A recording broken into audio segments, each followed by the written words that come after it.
This is a rock on the planet Mars. And if you look right in the middle here at these dark spots, then you will see what remains of ancient Martian life. Or at least that's probably what you're looking at. This is what NASA revealed in September 2025. Very well could be the clearest sign of life that we have ever found on Mars. Which is the clearest evidence ever discovered of alien life, and it's inside a sample of rock collected by the Perseverance Mars Rover. Now, what is it about these spots that tells us life must exist on another planet? Well, that is complicated, but today we're going to figure it out. First, let's talk about where on Mars the alien rock was found. This is the Jezero crater, the landing site for NASA's Perseverance rover, the most advanced robotic explorer we've ever sent to the Red Planet. NASA chose this landing site for a very specific reason. It's believed that there was a time billions of years ago when this round basin was filled with liquid water. And the reason why we think Jezero was actually an ancient lake is because of this gap in the rim where we see pretty clear evidence that a river of water has flowed down from the nearby highlands and emptied into the crater. That is the spot where Perseverance landed in 2021 at the mouth of the river. And that's also where NASA believed that they would have the best possible chance at finding evidence just like what we are looking at today. So, if life existed on Mars, then it would have been located in a place just like this. But that does not mean it would be easy to find. It took 3 years of exploration before Perseverance finally came upon this one very strange-looking rock poking up out of the sand. What makes this rock so special is that dark repeating pattern that runs across the surface. NASA calls the little specks poppy seeds and the larger shapes are leopard spots. Now, let's establish a sense of scale here before we go any further because the photo that we've been looking at is actually an extreme close-up. So, even the bigger leopard spots are just 1 or 2 mm across, meaning that the alien life responsible for this would have been very small. We're talking about microbes and bacteria, which on their own are too small to be found by Perseverance. So, what we're looking for is evidence that these microbes once existed, the things they would have left behind. And that is what those dark spots represent, a waste product created by active microbial life. In very simple terms, this is fossilized Martian poop. Or at least that's the most likely explanation we have right now. The first thing that NASA did after spotting the mysterious pattern was to send in the rover's robotic arm and use its full collection of scientific instruments to start figuring out what was going on down there. The initial observations showed that this is sedimentary rock, meaning that it was formed slowly over millions of years as the river flowed through and deposited layers of minerals into the muddy ground. Then as those layers got compacted down under their own weight and the river dries up, eventually the mud hardened into stone. On Earth, sedimentary rocks often contain fossils because plants and animal remains will get caught up in the layers and preserved by the hardening process. What's interesting about this particular location is that it contains some of the youngest sedimentary rock that NASA has ever found on Mars. It's about 3 billion years old. That means the window for a habitable Mars is wider than we would have thought. And if true, it tells us that there was life on Earth and Mars at the same time, both developing in a very similar way.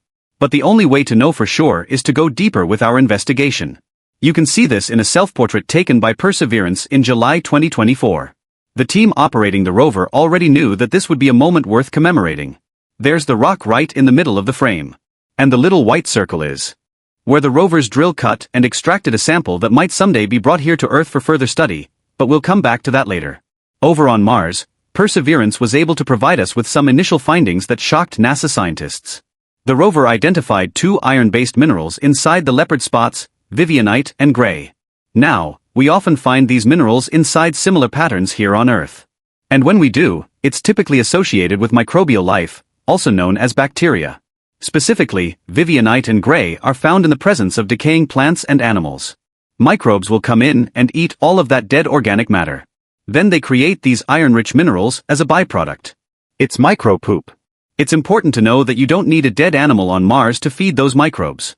You only need the building blocks of that animal. That is what the bacteria eat. And this is what we call organic matter. Now, here's something to think about. 96% of your body mass is made from just 4 key elements in various combinations. Those ingredients are oxygen, carbon, hydrogen, and nitrogen. We know that Mars contains this organic matter, mostly in crater regions where it was brought to the surface by asteroid impacts. But there were a lot of organics found inside the same rock that was covered by the leopard spots. But that alone does not mean that there is life. So, we've been in search of more evidence. And that's what the vivianite and the grayite provide for us. Now we have the ingredients for life and we have the byproduct of life. So therefore, in order to connect the dots, we must have life on Mars, right? Well, that's not exactly what NASA is saying. They are being very careful to maintain a cautiously optimistic but not decisive tone in their announcement of this new discovery. And there is good reason for that. Here's a video from 1996 that shows American President Bill Clinton announcing the discovery of what appeared to be a fossilized life form inside an asteroid that broke off from the surface of Mars and landed on Earth in Antarctica. What they found definitely did look like a little worm, but on closer analysis, this turned out to be a non-biological process. It was just water interacting with the rock and creating a worm-like structure. So having the president tell the world that you found fossilized aliens, but then it turns out to be just a weird-looking rock, that's not a good look. NASA also did something similar 20 years earlier during the Viking missions of 1976. That was the first time the American space program had ever landed on Mars. And scientists were eager to find the first signs of Martian life. They had the Viking probe conduct a simple experiment where it scooped up a small amount of Martian soil and then squirted it with a mixture of water and nutrients. The idea was that if there were microbes alive in the soil, then they would drink the water, eat the food, and create a byproduct very similar to what we've been talking about so far. And in this case, NASA was specifically looking for the release of CO2 gas from the sample. And that is exactly what they found. After the nutrient water was added to the soil, it produced CO2, which would indicate a biological process. And for a moment there, scientists thought they had proven the existence of alien life. But the celebration didn't last long. While alien biology is one explanation for the CO2, it's not the only explanation. There are plenty of chemical combinations that can produce CO2 gas. Like when you add vinegar to baking soda. Neither of those things are alive, and there was no evidence of organic material found in the Viking soil samples, meaning there were none of the ingredients for life to exist in the first place. So all they really had was a bit of CO2 gas, and the experiment was labeled inconclusive. The astronomer Carl Schon coined a very important phrase on his 1980s television show Cosmos. He would often say, extraordinary. Claims require extraordinary evidence. And that is the route that NASA is taking with their latest discovery on Mars. In the years since the leopard spots were first discovered, scientists from around the world have been trying to prove that this is not a discovery of alien life. Just look at how many names are included on this research paper. If the evidence can hold up under extreme scrutiny and no other reasonable explanation can be found, then it might just be enough to be considered extraordinary. And that is where we are right now. There are only two other potential explanations for the leopard spots that could disprove the alien theory. One is a high-temperature reaction. The dark patterns could have been formed by very hot water in the range of 150 to 200 degrees Celsius that interacted with the rock at some point billions of years ago. But the surface of Mars is cold, and there's no evidence to suggest that this riverbed was ever subjected to high heat of any kind. We also know that Vivianites specifically can only form at low temperature. They would actually have been destroyed by heat if there ever had been any. So this probably didn't happen. And explanation 2 is an acidic water reaction, which says that the spots might have been formed by a very long-term exposure to a very acidic liquid. But there's no other evidence in the rock to suggest that it was ever covered in acid. In fact, they also discovered a mineral called olivine in the same rock. And olivine can't form in an acidic environment. So, this probably didn't happen either. And that leaves us with the alien microbes. In this case, it's the only theory that can't be disproven. So, by the process of elimination, it's the theory that is most likely to be correct.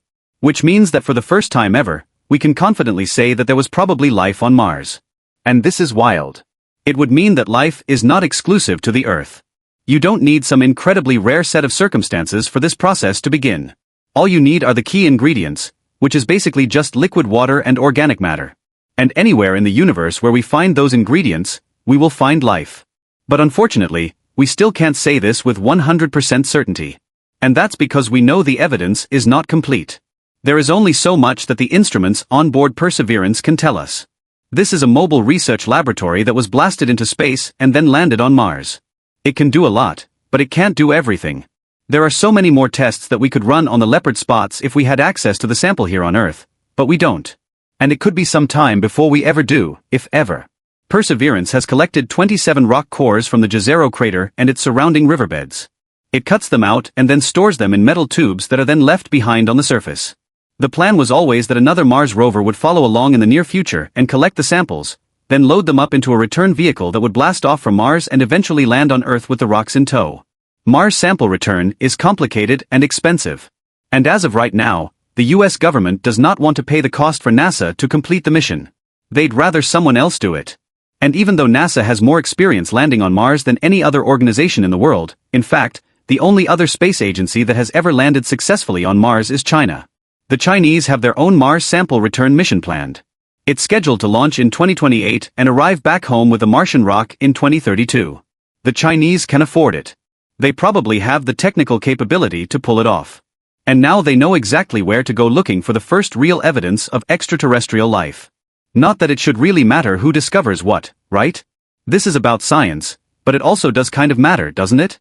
This is science that will change everything we think we know about life and the universe. And NASA is so close, yet so far away. But it's important to remember that none of this is impossible. The money is there. We just need the collective will to spend it on a project that will be hard, that might fail, and will have a timeline that extends beyond the 4-year election cycle. So, it very well could be that a discovery like this, the first real evidence of extraterrestrial life, is exactly what we needed at this moment to remind the people in charge that NASA science is important, that it's worth investing in. One way or another, the truth is out there. All we need to do is go out and get it.